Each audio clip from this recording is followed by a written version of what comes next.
बिस्मिल्लाहिर्रहमानिर्रहीम। अस्सलाम वालेकुम। मैं हूं आपकी मेज़बान आसिफ। नाजरीन, जिस तरह से आप सब देख रहे हैं कि कराची समेत मुल्क भर में आवाम जो है सरापा एहतजाज है। इसके साथ साथ अगर हम बात करें सियासी जमातें जो है वो भी मैदान में कूद पड़ी हैं। जमात इस्लामी हो या पीपल्स पार्टी हो, MKM हो या दीगर और जमातें, सभी जिस तरह से हम देख रहे हैं कि इजाफी बिल जो चार्जेस लगाए गए हैं उसके हवाले से शदीद जो है गुस्से का इजहार कर रही हैं। जमात इस्लामी जो है 3 सितंबर को जो है मुल्क भर में एहतजाज करने जा रही है। इवन उन्होंने ये तक धमकी दे दी है कि अगर बिजली के बिलों में कमी ना की गई तो हम गवर्नर हाउस का भी घेराव करेंगे, घेरेंगे उसको। और 2 तारीख को उन्होंने जो है इस चीज़ की जो है वो कॉल दी है। लेकिन अफसोस की बात यह है कि 50 रुपये कुछ पैसे जो है वो फी यूनिट बढ़ा दिए गए हैं। एक जानब अगर आवाम की बात करते हैं, यहाँ पे खाने को नहीं है, लोगों की सैलरीज नहीं है, और जो है लोग इतनी इतनी जो है बिलों को किस तरह से अफोर्ड करेंगे। जो इतने इतने बिल के जो यूनिट्स लगा दिए जाते हैं, अगर 50 रुपये से भी अगर एक बंदा अगर 100 यूनिट यूज़ करता है तो मतलब आप बताएं कितना बिल पहुंच जाता है। बहुत अफसोस की बात है, यहाँ पे लोगों के लिए खाने के पैसे नहीं है, आप उनको जो है बिजली के बिलों में उनकी सारी जो कमाई है महीने की वो उसमें आप झोंकवा रहे हैं। मतलब बहुत अफसोस की बात है। इस हवाले से प्रोग्राम में गुफ्तगू करते हैं। हमारे साथ मौजूद है जमात इस्लामी से सैफुद्दीन साहब, और पीपल्स पार्टी से हमारे साथ मौजूद हैं सरदार नज़ाकत साहब। नज़ाकत साहब, मैं आपसे चाहूँगी प्रोग्राम का आगाज़ करते हैं। बिजली के बिलों को लेकर जो है आवाम में शदीद गुस्सा नज़र आ रहा है। अब तो लोग ये भी जो है कहने में मजबूर हो गए कि हम अपने घर की जो कनेक्शन, जब बिल नहीं भरेंगे, लोग जला रहे बिल, हम अपने घर के कनेक्शंस कटवा देते हैं, लालटेन और जो है मोमबत्ती के ऊपर गुजारा करते हैं। मतलब दुनिया जो है चांद पर पहुंच रही है और पाकिस्तान जो है अंधेरों में डूब रहा है। ये सिचुएशन आ चुकी है अब। देखिए, जिस तरह पूरे पाकिस्तान में कराची से कश्मीर और कश्मीर से कश्मीर तक जो प्रोटेस्ट हो रहा है, उसमें जो बिलों की सिचुएशन है, मैं आते हुए थोड़ा कैलकुलेशन देख रहा था कि अगर एक आदमी का 11,000 रुपये का इलेक्ट्रिसिटी का बिल बनता है तो उसमें 7,000 रुपये एक्स्ट्रा टैक्स लगे हुए हैं। ये बड़ा अनफॉर्चुनेट है कि पूरी दुनिया के अंदर इलेक्ट्रिसिटी एक बहुत ही माइनर पैसों में मिल रही है, और पाकिस्तान के अंदर जिस तरह लोगों को पहले इतनी महंगाई, बेरोज़गारी और पाकिस्तान के अंदर जिस तरह गैर यकीनी सिचुएशन है, उसमें इलेक्ट्रिसिटी का मुझे समझ नहीं आ रहा कि एक एक फ्लैट के 35-35, 40-40 हज़ार रुपये के बिल कैसे आ रहे हैं। और बाकी तो बड़ी जगहों पे तो खैर 1.5 लाख 2 लाख रुपए के भी बिल आ रहे हैं। तो मेरे ख्याल में इसमें बहुत संजीदगी से सोचने की ज़रूरत है। इस वक्त पाकिस्तान के अंदर तमाम ऐसे क्राइसिस हैं कि पाकिस्तान की तमाम पॉलिटिकल फोर्सेस को आगे आना पड़ेगा और तमाम लोगों को मिल बैठ के इसका हल निकालना पड़ेगा, ताकि पाकिस्तान के जो आम लोग हैं, जो मिडिल क्लास और लोअर मिडिल क्लास तबका है, वो इससे जितना ज़्यादा इफेक्ट हो रहा है, अब तो वो लोग भी इससे इफेक्ट हो रहे हैं जो अपर क्लास थे, और वो भी अपने आप को बहुत ज़्यादा एडजस्ट समझते थे पाकिस्तान के अंदर। लेकिन अनफॉर्चुनेटली इतने ज़्यादा बिजली के बिल आ रहे हैं कि पाकिस्तान, मेरे ख्याल में कोई भी पाकिस्तान का ऐसा शख्स जो इसको बर्दाश्त नहीं कर सकता। और उसकी मिसाल आपके सामने है कि पूरे पाकिस्तान के अंदर जिस तरह प्रोटेस्ट हो रहा है, मेरे ख्याल में हुकूमत पाकिस्तान को इनिशिएटिव लेना चाहिए। और ये एक डिफाइनिंग मूवमेंट है पाकिस्तान की कि इसमें एक एग्जाम्पल सेट करनी पड़ेगी कि पाकिस्तान के लोगों को हमें ना कि सिर्फ इलेक्ट्रिसिटी में, बाकी महंगाई और जितनी बेरोजगारी है उसमें कैसे हम पाकिस्तान के लोगों को रिलीफ दे सकेंगे। इसका इम्पैक्ट पूरी दुनिया में हो रहा है। जो IMF के साथ एग्रीमेंट्स हुए वो अपनी जगह पे हैं, लेकिन पाकिस्तान के आम लोगों का कोई कसूर नहीं है। पाकिस्तान के जो 80% लोग हैं वो ये नहीं समझते कि हम किस मजबूरियों में पाकिस्तान घिरा हुआ है। मतलब आवाम टैक्सेस देती है, वो कहती है इतने टैक्सेस हम दे रहे हैं तो मतलब सारी चीजों पे टैक्स के बावजूद अगर इलेक्ट्रिसिटी के ऊपर इतने ज्यादा, मेरे ख्याल में हिस्ट्री में पहली दफा इतने ज्यादा बिल आए कि पूरा पाकिस्तान निकला है। और इसकी शुरुआत आज़ाद कश्मीर के एक डिस्ट्रिक्ट पुंछ रावलाकोट से हुई है और पूरे पाकिस्तान के अंदर ये फैला है। और मैं समझ रहा हूँ कि पूरा पाकिस्तान आज सड़कों पे है, और इसमें सब लोगों को पार्टिसिपेट करना चाहिए, ताकि इससे तमाम लोग अफेक्ट होते हैं। ये कोई नहीं है कि जमात इस्लामी के घर पे कम बिल आया या पीपल्स पार्टी वाले के घर ज्यादा आया, सब इससे अफेक्ट होते हैं। हम सबको मिलजुल के इसके ऊपर आवाज उठानी चाहिए। बिल्कुल ठीक कह रहे हैं सैफुद्दीन साहब। मैं आपसे भी जानूंगी, आप लोग क्योंकि ज़ाहिर है 2 सितंबर को जो है प्रोटेस्ट करने जा रहे हैं पूरे मुल्क में, बल्कि अभी तक चल ही रहा है। सराजुल हक साहब जो है वो काफ़ी जो है बिजली के बिलों में जब इजाफा किया गया उसको लेके काफ़ी शदीद गुस्से का इजहार करते हुए नजर आ रहे हैं। तो गवर्नर हाउस का भी जो है आप लोगों ने कहा है कि हम घेराव करने के लिए जाएंगे अगर बिजली के कीमतों में मतलब कमी नहीं की गई। तो आप लोग अभी क्या लाए अमल है, कहाँ कहाँ पे आप लोगों ने अभी प्रोटेस्ट स्टार्ट कर दिया है, आप थोड़े से उसको डिटेल में बताइए। शुक्रिया नादिया, आपने यहाँ पर इनवाइट किया। देखें, जमात इस्लामी तो वो सियासी जमात है जो पिछले 6 साल से इस बिजली के मसले पर जो है वो सरापा एहतजाज है। आप गवाह होंगी इस बात की कि इलेक्ट्रिक का मामला सबसे पहले जमात इस्लामी ने उठाया, और उसको जो है वो एक ऐसी कंपनी है जिसके मालिक का ही पता नहीं है और जो डिक्लेयर भी नहीं करती कि मैं उसके असासे कहाँ पर हैं और कौन उसका ओनर है, तो ऐसी कंपनी को कराची के ऊपर मुसल्लत किया हुआ है। ठीक है, और जमात इस्लामी है वाहिद जो इसके ऊपर एहतजाज कर रही है मुस्तकिल, और बिजली की कीमतें अब इस नहज पर पहुंच चुकी हैं कि ज़्यादातर लोग अपनी पूरी तनख्वाह और एक बहुत बड़ा तबका अपनी आधी से ज़्यादा तनख्वाह बिजली के बिल में अदा करने के ऊपर आ गया है। तो ये नामुमकिन है ना, ये वो कैसे अपने बच्चों को पढ़ाएगा, कैसे खिलाएगा, और दूसरी महंगाई अपनी जानिब है। तो वो एक बहुत मुश्किल सूरत हाल में आ चुकी है। अवाम तो तंग आमद बजंग आमद की सूरत अब जो है सब सड़कों पर आ चुके हैं, और ये सिलसिला जो है वो चलेगा। जमात इस्लामी एहतजाज कर रही है। पिछले जुम्मे को उन्होंने पूरे शहर के अंदर और उसके बाद फिर पूरे मुल्क के अंदर भी जमात इस्लामी के लोगों ने जो है वो एहतजाज किया, और पूरा मुल्क जो है वो एहतजाज के लिए निकला है। लेकिन कराची में हम देखते हैं कि खास तौर पर कोई और सियासी पार्टी नजर नहीं आती बिजली के मसले पर एहतजाज करते हुए सिवाय जमात इस्लामी के, जो कि पिछले 6 साल से जो है एहतजाज कर रही है। और इसकी जो नाजायज बिल हैं और नाजायज टैक्स हैं, ये टैक्सेस जो हैं वो इस हद तक बढ़ा दिए गए हैं, उन टैक्सेस का कोई फायदा आवाम को नजर नहीं आता। बिल्कुल ठीक है, टैक्सेस इतने ज्यादा लिए जाते हैं लेकिन आवाम को ना सिक्योरिटी है, ना उनकी महंगाई में कोई कमी होती है, और हालांकि दूसरी चीजों के ऊपर भी उन्हें जो है वो बेतहाशा टैक्स देना पड़ता है। तो ये सूरत हाल जो है वो चलेगी। आज भी हमारा एहतजाज है, जो ताजे तंजीमों ने एहतजाज का ऐलान किया है, हमने सब जगह उनका साथ देने के लिए आज वादा किया है और हम उनके साथ खड़े होंगे, क्योंकि उन पर भी रिटेलर टैक्स लगाया गया है जो कि बंद दुकानों पर भी लगा हुआ है, और जो दुकानें बहुत ही मामूली नौयत की हैं उन सब पर भी एक यकसा टैक्स लागू किया गया। देखिए, दुकान जो 2 साल से बंद पड़ी है लेकिन बिल तो उसको उतना देना है, और 6,000 रुपए टैक्स वो उसको देना है हर महीने। उसके अगर 19 यूनिट भी चल रहे हैं तो उसका 17,000 का बिल आ रहा है। तो वो तो ज्यादती है ना कि कारोबार है नहीं, खत्म हो रहा है। ये भी आप देखिए ना, ये जो टैक्सेस जो लगाए जा रहे हैं, एक ही टैक्स जो 2 से 3 दफा जो उसको रिपीट किया जा रहा है, जिसमें सेल्स टैक्स है और एडिशनल जो सेल टैक्स है वो, और बाकी दीगर जो टैक्सेस लगाए गए हैं, फर्दर टैक्स भी लगा हुआ है, टीवीसी और पता नहीं क्या क्या रेडियो का भी टैक्स डाल दिया। मतलब आप ये देखें जो मतलब बंदा मतलब बिल के दिल मतलब बिल दे दे के बंदा पूरा, जो मेरे पास अल्फाज भी नहीं है, मैं क्या कहूँ इलेक्ट्रिक को। नहीं तो एक तो लिमिट है ना अवाम की, उस लिमिट तक के पाकिस्तानी अवाम पहुंच चुकी है अब, और इसके जिम्मेदार जो सिर्फ निगरान हुकूमत थोड़ी है, इसका तो कोई कसूर ही नहीं है। इससे पहले 1.5 साल जिन लोगों ने हुकूमत की पीडीएम के नाम से, वो इसके बराबर के कसूरवार हैं कि उन्होंने 1.5 साल मिला, इतनी ज्यादा पावर मिली, और सारी पार्टियां एक साथ थी ना, तो कुछ ना कुछ डिलीवर करना चाहिए था उनको। लेकिन वो उसका नतीजा हमें उनके जाने के बाद नजर आया कि इस बिजली के तकरीबन 52 रुपए फी यूनिट अदा करना पड़ रहा है इस वक्त में, जो कि बिल्कुल नामुमकिन सी सूरत हाल है, और कारोबार तबाह। और यहाँ पे कि मतलब अगर हम आवाम की बात करते हैं तो जिन लोगों की तनख्वाह जो है 16-17 हजार है और उनके इतने इतने बिल आ रहे हैं, तो मतलब एक शख्स की जो महीने की सारी मेहनत है वो तो बिजली के बिलों में ही पूरी हो जाएगी, और एक तबका ऐसा है जो आधी अपने मेहनत जो है जो पूरे महीने की होती है वो बिजली के बिलों में पूरी कर देगा। मतलब क्या करें, खाएंगे कहाँ से, पढ़ेंगे कहाँ से, कोई मेडिकल के अखराजात हो जाते हैं, किस तरह से अफोर्ड करेंगे?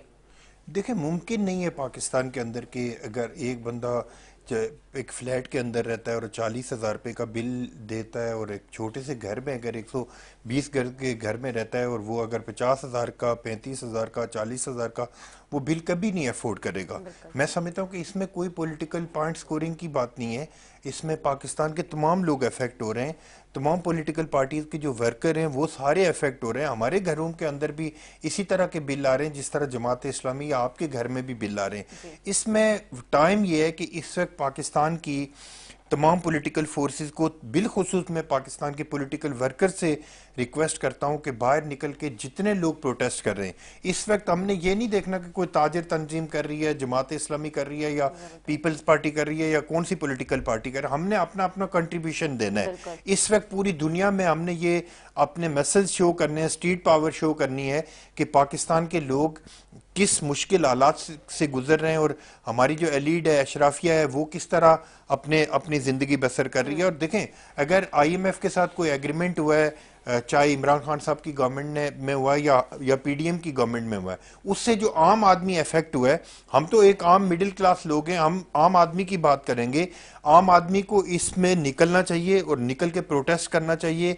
और ये पूरे पाकिस्तान का मसला है, ये कोई एक पॉलिटिकल पार्टी का या एक तबके का या एक शहर का या एक जुबान बोलने वालों का नहीं है, बल्कि पूरे पाकिस्तान का ये मसला है। पाकिस्तान के चारों सूबे इफेक्ट हैं, गिलगित बल्तिस्तान इफेक्ट है, आज़ाद कश्मीर इफेक्ट है, फाटा इफेक्ट है। तो इसमें हमने यूनिटी शो करनी है। देखो, आप नजरियात अपनी अपनी जगह, सोच अपनी जगह है, इलेक्शन अपनी जगह पे, सारी चीजें अपनी जगह पे, लेकिन जो कलेक्टिव इशू है, जो उसके ऊपर हमें सबको एक आवाज उठानी चाहिए। और बिलखुसूस आपके जो मैं मीडिया के नुमाइंदगान से जो खास करके जो रिपोर्टर्स हैं, मैं उनसे रिक्वेस्ट करता हूं कि इस पे हर दो सूरत में हमने आवाज उठानी है, ताकि हुकूमत पाकिस्तान कोई ना कोई इसका सोल्यूशन निकाले, ताकि ये लोग जिस तरह आईसीयू में पड़े हुए, आईसीयू से कैसे बाहर निकलेंगे, इसके लिए मैकेनिज्म बनाने की जरूरत है। बिल्कुल ठीक कह रहे हैं, एहतजाज करें, सब आपस में यूनिटी शो करें। अभी इस वक्त सियासत का जो है वो वक्त नहीं है, लेकिन अवाम के साथ साथ जो है सबको एक साथ खड़ा होना चाहिए। लेकिन मैं एक बात यहाँ बहुत इंपॉर्टेंट कहनी चाहूंगी, मैंने बहुत सारी जगहों पे देखा भी और सुना भी कि के इलेक्ट्रिक के नुमाइंदे आए और उनके साथ जो मतलब बुरा बिहेव किया गया। तो खुदारा मैं एक ये रिक्वेस्ट भी करूंगी, जिस तरह से आप लोग मेहनत करके पूरा महीना कमाते हैं और आप लोगों की जिस तरह से नौकरी है, उनकी भी नौकरी है, मतलब नुमाइंदों से जो वहाँ पे जो काम कर रहे हैं उनका कोई इनसे कंसर्न नहीं है। वो अगर आपके बिजली के बिल पे आते हैं आपके घर पे, तो कम से कम उनके साथ बुरा सलूक ना करें, क्योंकि ये भी बहुत मैंने देखा है, लोग उनको जला रहे होते हैं, मार रहे होते हैं। बुरा, ये बड़ी अच्छी बात आपने की है। वो अगर देखें, उनको भी एक इलेक्ट्रिक हो या वापडा हो, उनको ये सारी चीजें, मेरे ख्याल में उनकी मैनेजमेंट को ये चीज सोचनी चाहिए कि इस वक्त पाकिस्तान में ऐसी सिचुएशन नहीं है कि इलेक्ट्रिक का अमला या वापडा का अमला जाके कहीं से कोई इलेक्ट्रिसिटी डिस्कनेक्ट करने के लिए जाए और वो पाकिस्तान के लोगों का रिएक्शन न हो। ऐसी सिचुएशन नहीं है पाकिस्तान के अंदर। उनको दीवारों पे लिखा हुआ उनको पढ़ना चाहिए कि पाकिस्तान के लोग जिस तरह बिखरे हुए हैं, पाकिस्तान के लोग जिस तरह तंग हैं, उनको एहतियात करनी चाहिए कि अपने जो वर्कर्स हैं, कम से कम जो डिस्कनेक्ट बिजली का कनेक्शन काटने के लिए उनको बिल्कुल नहीं भेजना चाहिए। और बिलखुसूस मैं आपकी बात को सेकंड करता हूं कि कराची के लोगों को और पूरे पाकिस्तान के लोगों से मैं रिक्वेस्ट करता हूं कि जो भी के इलेक्ट्रिक का अमला आता है उनके साथ मिसबिहेव नहीं होना चाहिए और हमें एहतियात करनी चाहिए। सारे लोग इस मुल्क के रहने वाले, इस शहर के रहने वाले, हमें मिलके इस मसले का हल करना है। बिल्कुल ठीक, क्योंकि इस पे जो है वो मैं बिल्कुल साहब इस पे जो है वो कि इलेक्ट्रिक तो बड़ी जिम्मा हो जाती है ना, वो कहती है कि हमारा तो कसूर नहीं है, जो हमें पीछे से रेट्स कोट किए जाते हैं हम तो उसी को आगे फॉलो करें। तो अगर वो फॉलो कर भी रहे हैं, देखिए, लेकिन के इलेक्ट्रिक नाजायज के इतने सारे टैक्सेस लगा के, लेकिन अमले का जो नीचे तबके का जो है उसका कोई कसूर नहीं है। जिस तरह से आप लोग परेशान है, मैं परेशान हूँ, सदाकत साहब परेशान है, जितने भी लोग हैं आवाम के साथ हम सब लोग हैं, इसलिए आज हम भी प्रोग्राम कर रहे हैं और इसके ऊपर अपनी आवाज उठा रहे हैं। तो इसी तरह से वो लोग भी अपने अपने घरों में जो है मतलब मजबूर होकर के इलेक्ट्रिक नुमाइंदे अपनी नौकरी कर रहे हैं, उनका कोई कसूर नहीं। तो प्लीज इस चीज के ऊपर एहतियात कीजिएगा। साहब आप क्या कह रहे थे? इसमें हम बात कर रहे हैं इत्तेहाद की और मिलजुल कर एफर्ट करने की, तो हकायक जो है वो कुछ और नजर आ रहे हैं ना। एक तरफ तो इसके इफेक्टीज हैं जो टैक्स पेयर्स हैं, और वो टैक्स पेयर्स इस वक्त शदीद मुश्किल में हैं, जिसमें 20,000 रुपए कमाने वाला भी है और 1.5 लाख तक कमाने वाले भी इस वक्त मुश्किल में हैं अपनी महंगाई और बिजली के इन बिलों की वजह से। और दूसरे हैं जो इसके बेनिफिशियरीज हैं, मैं यहाँ पर उनको भी कोट करना चाहूंगा कि बेनिफिशियरीज कौन है। वो ये हैं जो अशराफिया तबका है हमारा, जो वो सरकारी मुलाजमीन हैं जिनकी लाखों में तनख्वाह है और उनको बिजली फ्री है, उनको पेट्रोल फ्री है, ये सब लोग उसके बेनिफिशियरीज हैं। तो ये गैप एक पैदा किया गया है ना कि अवाम और उन बेनिफिशियरीज को अलग कर दिया गया। उन बेनिफिशियरीज में मादरत के साथ सारी दूसरी पार्टियां शामिल हैं, उसमें नून लीग भी है, उसमें पीपल्स पार्टी भी है, उसमें जो है ये JOI फजल रहमान, ये सब लोग जो हुकूमत में रहे वो इस सब के बेनिफिशियरीज हैं। अब आप देखिए, हाँ, MKM भी शामिल हो चुकी है इसके अंदर, क्योंकि कराची के अंदर के इलेक्ट्रिक को सबसे ज्यादा बेलगाम करने वाली जो है MKM है। अच्छा जी, MKM के लोगों ने फवाइद समेटे इसके जरिए से। पहले के इलेक्ट्रिक जो है वो एक दफा बेची गई परवेज मुशर्रफ के दौर में, फिर दूसरी मरतबा बेची गई, MKM उसके साथ शामिल थी।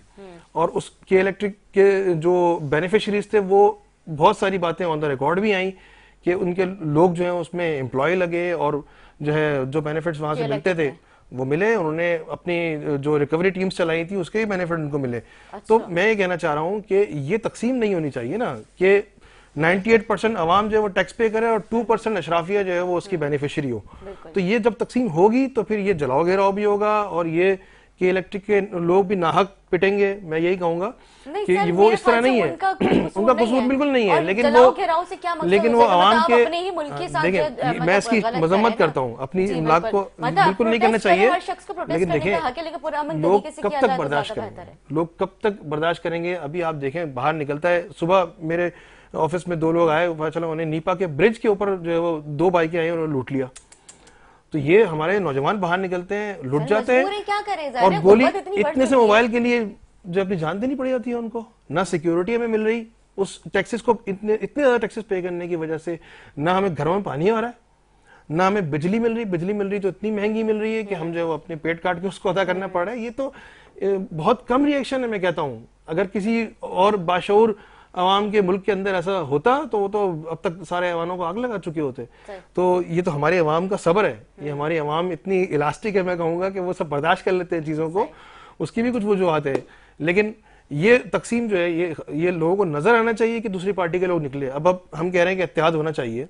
अब बताएं कौन सी पार्टी की क़यादत सड़कों पर है जिसने बिजली के हवाले से कोई मुजाहरे किए हों, कोई ड्राइंग रूम में बैठकर बयान देना, और बाज लोग तो वो भी नहीं दे रहे, ठीक है। लेकिन जमात इस्लामी की क़यादत सिराजुल हक खुद सड़कों पर है।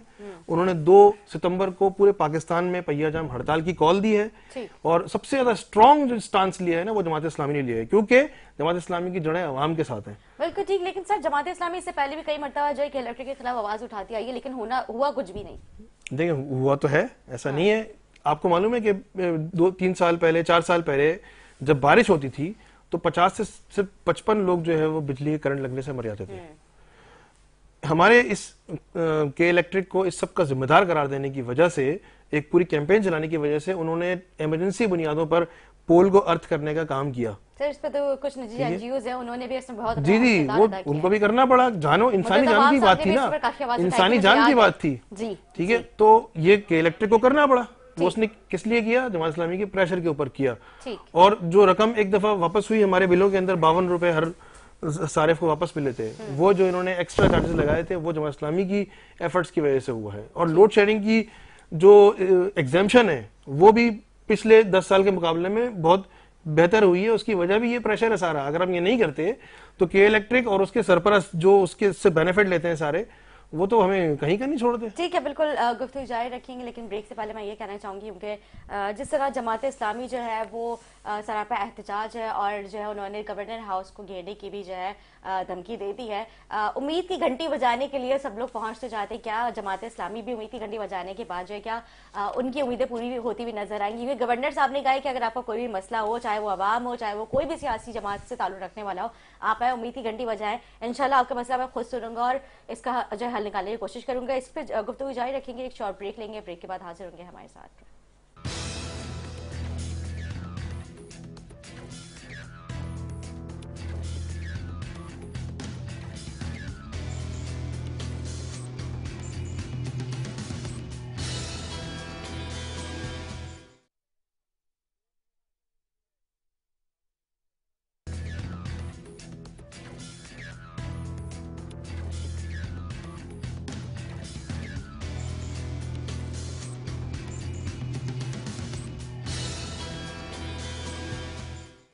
जी नाज़रीन, खुश आमदीद। ब्रेक से पहले गुफ्तगू थी जमात इस्लामी सरापा एहतजाज। अच्छा, बहुत सारी बातें की हैं साहब ने, जिसमें उन्होंने कहा कि इसमें कुछ लोग हैं जो बेनिफिट ले रहे हैं, जो बेनिफिशरीज हैं, उनको जो है प्रोटोकॉल दिया जाता है, उनको बिजली के जो है बिल जो है उनमें काफ़ी रिलीफ मिलता है। और काफ़ी उन्होंने अभी जिक्र किया इसमें काफ़ी जमातें हैं जिसमें नून लीग है, पीपल्स पार्टी है, JUI है, JUI का अभी आपने जिक्र किया था, और इसके अलावा MKM पाकिस्तान भी है। तो सर आप क्या समझते हैं कि इन लोगों को अलग से कोई पैकेज दिया जाता है कि भाई आपने हुकूमत का हिस्सा है आपको? मुझे तो नहीं पता कि पीपल्स पार्टी के किसी बंदे को कोई पैकेज मिल रहा हो या किसी हमारी लीडरशिप को या कोई हमारा किसी लीडर के घर पे बिल ना आता हो।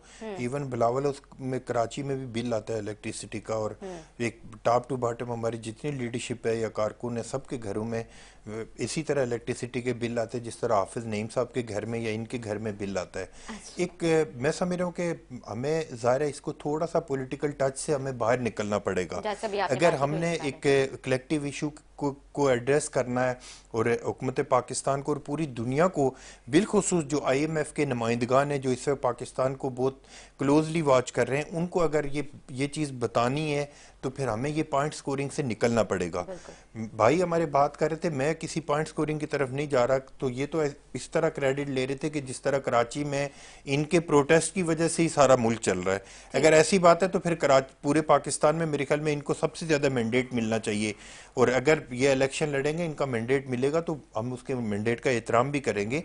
लेकिन देखें, हमने कुछ चीजों के ऊपर हमें पॉलिटिक्स से बाहर आना पड़ेगा, क्योंकि हम एक ही मुल्क में रहते हैं, एक ही शहर में रहते हैं। अगर इनके घर में पानी आता है तो ये थोड़ी पूछ के पानी जाता है कि ये जमात इस्लामी का घर है या पीपल्स पार्टी के घर में मैं नहीं जा रहा। हमें जो कलेक्टिव इश्यूज हैं पूरी दुनिया में, देखें दुनिया में, पूरी दुनिया के अंदर जहां पे भी प्रोटेस्ट होता है, न्यूयॉर्क के अंदर अगर किसी सिविक इश्यूज के ऊपर अगर प्रोटेस्ट होता है तो उसमें यह नहीं होता कि कोई डेमोक्रेट्स है या रिपब्लिकन पार्टी से है, वो सारे लोग उसके अंदर प्रोटेस्ट में शामिल होते हैं। अगर जमात इस्लामी, मैं इस चीज को सेकंड करता हूं कि जमात इस्लामी ने के इलेक्ट्रिक के खिलाफ एक तो मजबूत आवाज उठाई है। हम अगर देखें जमात इस्लामी को अच्छा काम कर रही है तो हमें उसको अप्रिशिएट करना चाहिए। इसी तरह अगर कोई भी पॉलिटिकल पार्टी या कोई, अगर आज हम सब मिलजुल के इस एक माफिया के खिलाफ, चाहे माफिया किसी पॉलिटिकल पार्टी के अंदर भी बैठा हुआ है, मैं ये थोड़ी कहता हूं कि पीपल्स पार्टी फरिश्तों की पार्टी है, उसमें कोई ऐसा बंदा नहीं होगा कि जिसमें कोई खुदा ना खास्ता जिसके ऊपर कोई एलिगेशन नहीं होंगे, या जमात इस्लामी फरिश्तों की पार्टी है, ये भी क्लेम नहीं कर सकते। इसमें हमें करना क्या है, एक मैकेनिज्म सेट करने की जरूरत है, एक प्रेसिडेंट सेट करने की जरूरत है कि हमें जो कलेक्टिव इश्यूज हैं उसको कैसे एड्रेस करना है, और पूरी दुनिया में जो महजब कौमें हैं वो कैसे उसको एड्रेस करते हैं कि वो सारे जो कलेक्टिव इश्यूज होते हैं उसके ऊपर एक पॉलिटिकल पार्टीज अपने अपनी सोच, नजरिया, अपनी जरूरतें सारी साइड पे रख के वो सारे उसको उसके अंदर कंट्रीब्यूट करते हैं। फिर एक पूरी दुनिया में लाउड एंड क्लियर मैसेज जाता है कि ये नेशन है और इसकी ये प्रॉब्लम है और इसको एड्रेस करने की जरूरत है। अगर हम अपनी अपनी हंडिया चढ़ाएंगे, ये अपनी पॉलिटिक्स करेंगे, हम अपनी पॉलिटिक्स करेंगे, ये कह रहे हैं ना कि किसी पार्टी ने प्रोटेस्ट नहीं किया। आज से 15 दिन पहले पीपल्स पार्टी के लोगों ने जो इनका स्काडा हेड ऑफिस जहां गिजरी पे बना हुआ है, मेरे ख्याल में हजारों की तादाद में पीपल्स पार्टी ने वहां पे प्रोटेस्ट किया है। लेकिन हम ये समझते हैं कि यार कोई भी पॉलिटिकल पार्टी है वो अगर अवाम के रिलीफ के लिए काम कर रही है, अगर हाफिज नईम साहब ने अच्छे काम किए, प्रोटेस्ट किया है, कराची के लोगों को वाइब्रेट किया है, एक उनको मूवमेंट दी है, तो बहुत अच्छी बात है। हाफिज नईम साहब इस मुल्क के रहने वाले, इस शहर के रहने वाले, वो एक जमात को लीड कर रहे हैं एक शहर के अंदर। तो हमें इस चीज से कोई वो नहीं है।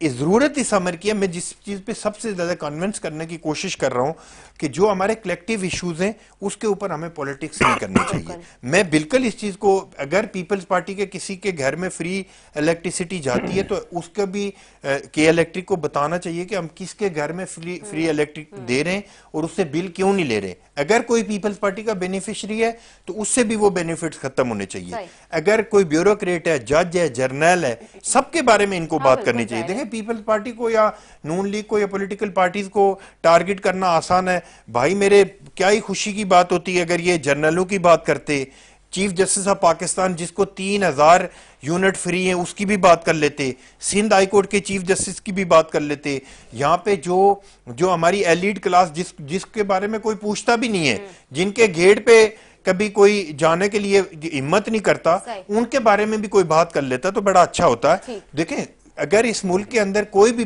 अगर पॉलिटिशियन अगर कोई गलत काम करते हैं, अगर कोई जज करता है, जर्नल करता है, तो सबको इक्वली ट्रीट होना चाहिए। उसके लिए हमें आवाज उठानी चाहिए। किसी को भी पाकिस्तान के अंदर फ्री इलेक्ट्रिसिटी नहीं मिलनी चाहिए, क्योंकि ये पाकिस्तान के लोगों का हक है। अगर एक गरीब आदमी से पैसे लेके अमीर आदमी को आप फैसिलिटेट करेंगे तो फिर गरीब आदमी के ऊपर सबसे ज्यादा मुसीबतें आएंगी। इक्वली मैं कह रहा हूं कि पाकिस्तान के जितने इदारे, चाहे जुडिशरी है, मिलिट्री एस्टेब्लिशमेंट है, सिविल ब्यूरोक्रेसी है, पॉलिटिशियन है, पार्लियामेंट है, प्रोविंशियल असेंबलीज के मेंबरान है, किसी को भी फ्री इलेक्ट्रिसिटी नहीं मिलनी चाहिए। बिल्कुल मैंने जो बात की थी ना, सारी बातों का जवाब मिल चुका है आपको। जो आपने कहा कि कुछ बेनिफिशरीज हैं, जी बेनिफिशरीज का मैं जिक्र करूंगा। देखें इसका अंदाजा लगाना कोई इतनी मुश्किल बात नहीं है। सबसे ज्यादा जो इंडस्ट्रीज हैं वो किन लोगों की है निकाल लें, और वो कितने बड़े बड़े नादेहिंदा हैं, अभी तो जितनी कितने नादेहिंदा हैं, तो बेचारे यहाँ से बंद करके जो जाने की बिजली की नादेहिंदा हैं, वो तो खुद परेशान है इलेक्ट्रिक बिजली के नादेहिंदा हैं, जो बड़ी बड़ी इंडस्ट्रीज हैं वो आप निकाल लें, उसकी ओनरशिप में कौन कौन लोग हैं, जमात इस्लामी के किस पार्टी से, पार्टी के प्रेसिडेंट थे, ये सब निकाल लें आप, ठीक है। इसके बाद जो है इन चोरों को तो पकड़े ना, हम तो कहते हैं कि उनको रिलीफ क्यों दे रहे हैं, यही तो बात है बेनिफिशियरीज की, कि उन सनतकारों को अभी एक बहुत अहम है, वजीर खारजा भी रही हैं, उनके हवाले से ये बात आई कि जो है वो बिजली के बिल के अंदर उन्होंने इतनी ज्यादा रिलैक्सेशन ले ली कि वो ना होने के बराबर उनको मंथली बिल पे करना पड़ रहा है, जो करोड़ों में आया था। तो इस तरह की और केसेस भी है, इसको जो है वो देखना चाहिए कि कौन, देखिए नाम में या ना लो तो बेहतर है, लेकिन मालूम कर सकती है। तो ये जो है बहुत सारे ऐसी इंडस्ट्री ओनर है, वो उसकी इनर अबानी खैर की बात करें, लेकिन वो इंडस्ट्री ओनर है बहुत सारे, जिनको बेनिफिट मिलता है, ठीक है। और इसके अलावा जो दूसरी बात यहाँ पर आई ना कि जमात इस्लामी ही एफर्ट कर रही है, तो मैं तो ये कह रहा हूँ कि नजर आना चाहिए हम लोगों को, ठीक है। जब नजर आएंगे तो फिर अवाम को वो गैप कम नजर आएगा। ये कोई पॉइंट स्कोरिंग इसमें तो है ही नहीं, ठीक है। ये तो इतना बुनियादी मसला हो चुका है कि पार्टियां नहीं निकलेंगी तो अवाम खुद सड़कों पर है, ठीक है। और इसमें हम इसलिए निकल रहे हैं कि मेरा खुद मसला है, मेरा जाती मसला है, हमारे जितने लोग हैं इनका भी मसला है, पीपल्स पार्टी के सब लोगों का, जितने लोग हैं, जैसा उन्होंने कहा, तो फिर वो नजर आना चाहिए ना, निकलना चाहिए। जैसे मैंने कहा सिराजुल हक मुस्तकिल निकले, और वो जो है वो बहुत ही नजर आने वाली चीज हो रही है जमात इस्लामी की तरफ से, और किसी की तरफ से भी हो।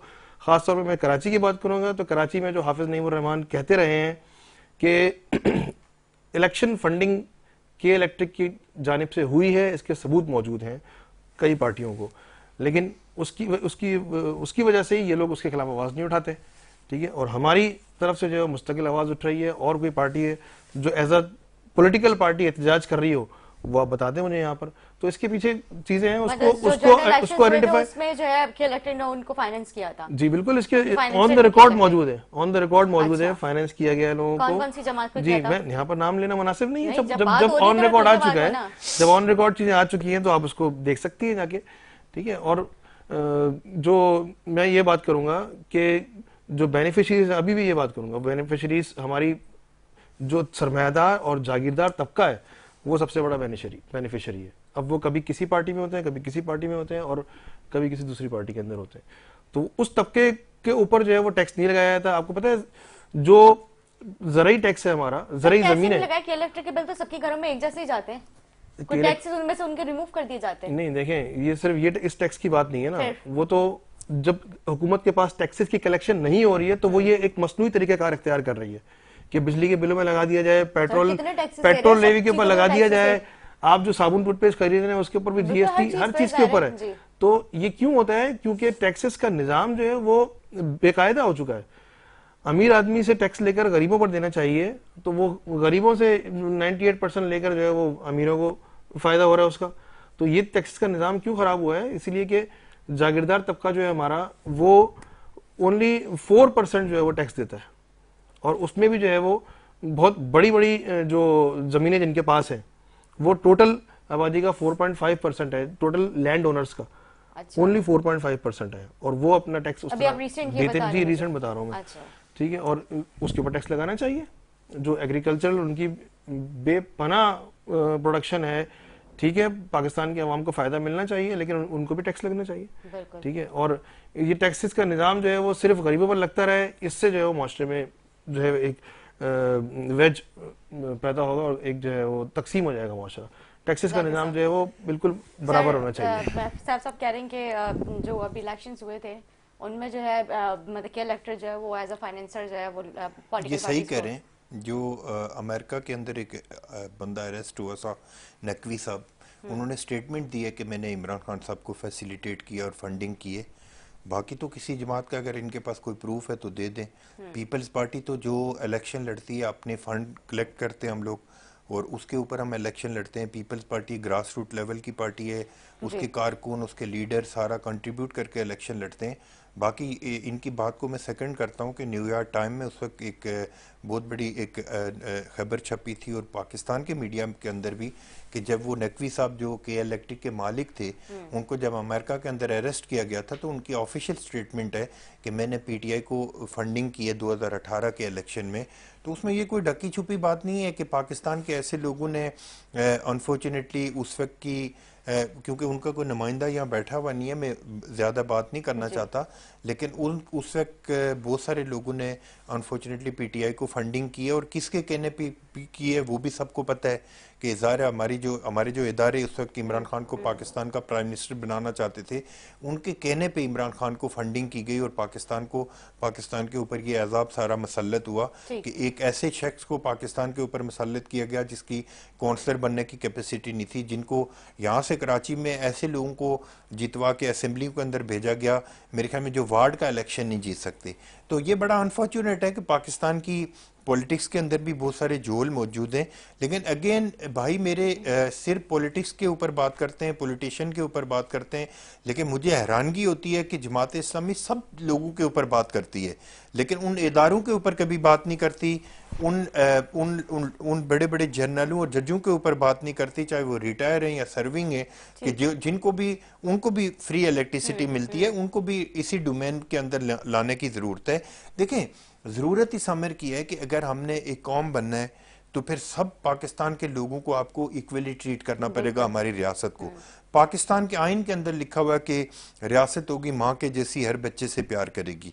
तो फिर कराची से कश्मीर और कश्मीर से कश्मीर तक पूरे पाकिस्तान की रियासत को, पाकिस्तान के तमाम शहरियों को इक्वली ट्रीट करना पड़ेगा, चाहे वो किसी इदारे के अंदर बैठे हों, किसी पॉलिटिकल पार्टी में हों, पाकिस्तान के इदारों के अंदर काम कर रहे हों। तो मेरे ख्याल में हमें सबको एक मैकेनिज्म बनाने की ज़रूरत है और एक लॉन्ग रन मैकेनिज्म बनाने की ज़रूरत है। जिस तरह एक चार्टर्ड होता है 25 साल 50 साल का एक चार्टर्ड होता है, उसके ऊपर सब तमाम पॉलिटिकल फोर्सेस को, तमाम इदारों को उसके ऊपर कन्वेंस करके उस पर लाने की ज़रूरत है कि हमने 25 साल 50 साल आने वाले वक्त में कैसे गुजारने। हमारे साथ हिंदुस्तान था, बांग्लादेश था, इवन के अफगानिस्तान था, वो बेहतर परफॉर्म कर रहा है। तो हमें ये सोचने की जरूरत है। और फिर दूसरी बात में एक चीज आपको और बता दूं, इस सारे आपके टॉपिक से हटके कि हमें माशरे के अंदर एक बैलेंस क्रिएट करने की जरूरत है। हमें लोगों को टॉलरेट की तरफ भी लेके जाना है। सिर्फ हमें ये नहीं सिखाना कि हमने ये एक दूसरे को फतवे जारी नहीं करने। हमें माशरे के अंदर जब तक आप टॉलरेट नहीं सिखाएंगे, माशरे को एक दर्स नहीं देंगे, हमारी लीडरशिप नहीं ये कहेगी कि आप लोग अपने अपने डोमेन के अंदर रह के काम करें, अपना कानून को अपने हाथ में नहीं रहें। जिस तरह पिछले दिनों फैसलाबाद के अंदर जड़मवाला में जिस तरह एक वाकया हुआ जिसने पूरी दुनिया में पाकिस्तान के लिए एक बदनामी का सबब बना, मेरे ख्याल में हम सब लोगों को मिलजुल के इस पे एजुकेट करने की जरूरत है। और जब हम मीडिया पे या टॉक शो में या सेमिनार में बात करते हैं तो हमें ऐसी बात करनी चाहिए जिसपे हमें सुनने वाले जो एक्सप्रेशंस लेते हैं उनकी पॉजिटिविटी उनके अंदर आनी चाहिए। देखिए, मैं रोजाना टॉक शो के अंदर जाता हूँ, रोज लोगों को सुनता हूँ, लेकिन मैं हमेशा दोस्तों को ये कहता हूँ कि हमें कुछ लोग सुन रहे होते हैं, वो उनकी हमारी एक्सप्रेशन ऐसी होनी चाहिए, बातें ऐसी होनी चाहिए कि इससे सुनने वाले को ये तासुर मिले कि जो हमारे मीडिया रिप्रेजेंटेटिव बैठे हुए चाहे किसी भी पॉलिटिकल पार्टी के हों, उनके अंदर ये विल है, उनके अंदर ये सोच है, उनके अंदर फिक्र है और वो कुछ करना चाहते हैं। जब हम आपस में बैठ के पॉइंट स्कोरिंग करेंगे, लड़ाइयां करेंगे, एक दूसरे को वो करेंगे तो उससे कोई फायदा नहीं होने वाला। जरूर है, मैं आप बिल्कुल इस चीज पे कन्विंस हूं कि हमें जो हमारे कलेक्टिव इश्यूज हैं, चाहे कौमी इश्यूज हैं, बर्निंग इश्यूज हैं और सिविक इश्यूज हैं, उसके ऊपर पूरी कौम को एक साथ होना चाहिए। और बहुत अच्छी बात है कि इस वक्त पूरे पाकिस्तान के अंदर इलेक्ट्रिसिटी के हवाले से प्रोटेस्ट हो रहा है। ये हो ही नहीं सकता ना कि हम प्रोटेस्ट के अंदर शामिल ना हो, ये हो ही नहीं सकता कि आप प्रोटेस्ट के अंदर शामिल ना हो, क्योंकि सारे अफेक्टेड है ना।